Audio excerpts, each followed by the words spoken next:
Bonjour à tous et bienvenue à la Cité des Sciences et de l'Industrie pour un nouveau numéro du Journal des Sciences. Au sommaire cette semaine, le renouveau de SpaceX, des images animées de Marcel Proust, de nouvelles révélations sur la culture Pueblo et enfin une imprimante 3D holographique.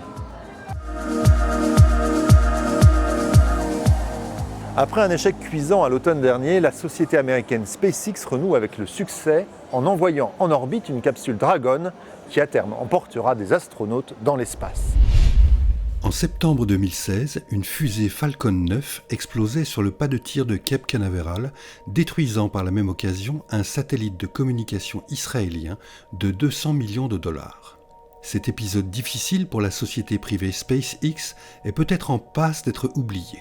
Dimanche 19 février, une nouvelle Falcon 9 a pu décoller sans encombre de Floride en emportant une capsule Dragon afin d'approvisionner la Station spatiale internationale de 2 tonnes de vivres et d'équipements.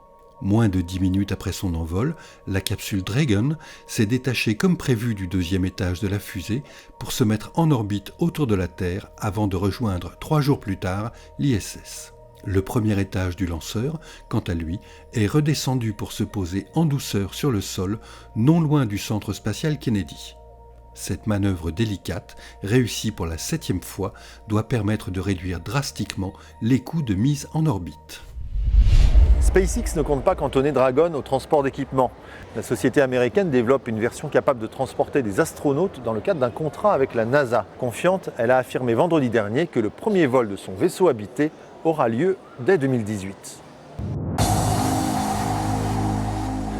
Jean-Pierre Sirois-Trahan, chercheur à l'Université de Laval à Québec et spécialiste d'archives cinématographiques, assure avoir reconnu dans un reportage datant de 1904 Marcel Proust. S'il dit vrai, il s'agit des premières images animées de l'écrivain.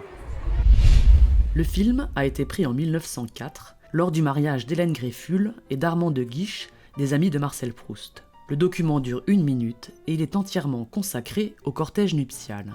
Toilettes raffinées pour ces dames, jaquettes et hauts de forme pour ces messieurs.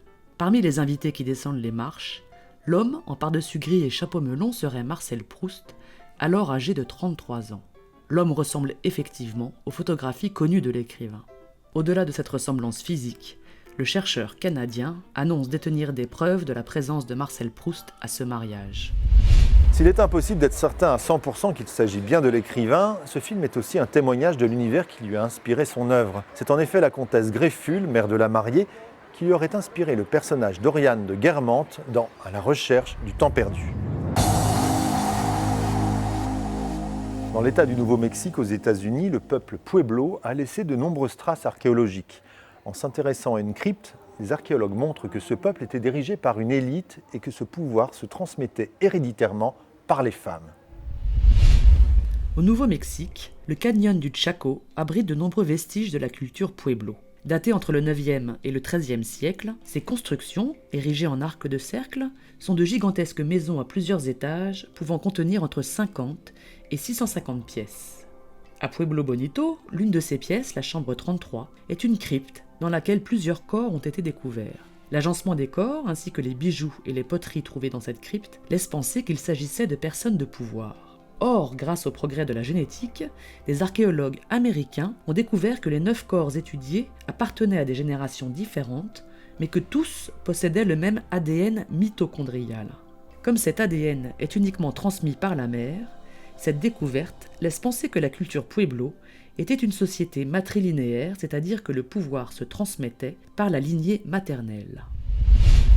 Les Pueblos n'avaient pas d'écriture. Aussi, ces nouveaux éléments, basés sur des analyses ADN, se révèlent-ils particulièrement précieux pour mieux connaître l'organisation sociale de cette civilisation passée.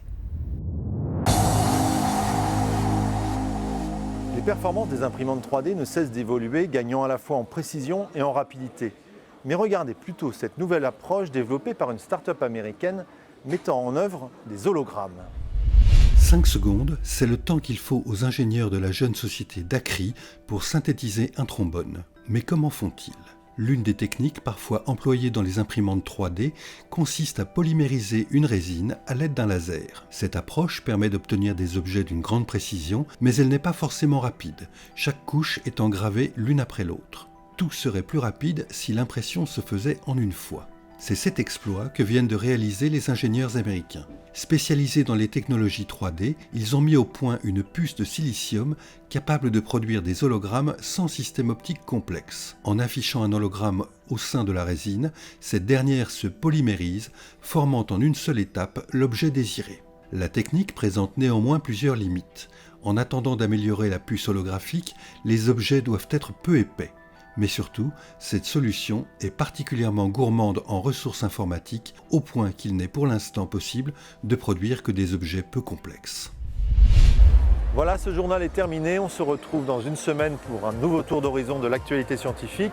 En attendant, rendez-vous sur scienceactualité.fr, le site de la rédaction. Bonne semaine à tous.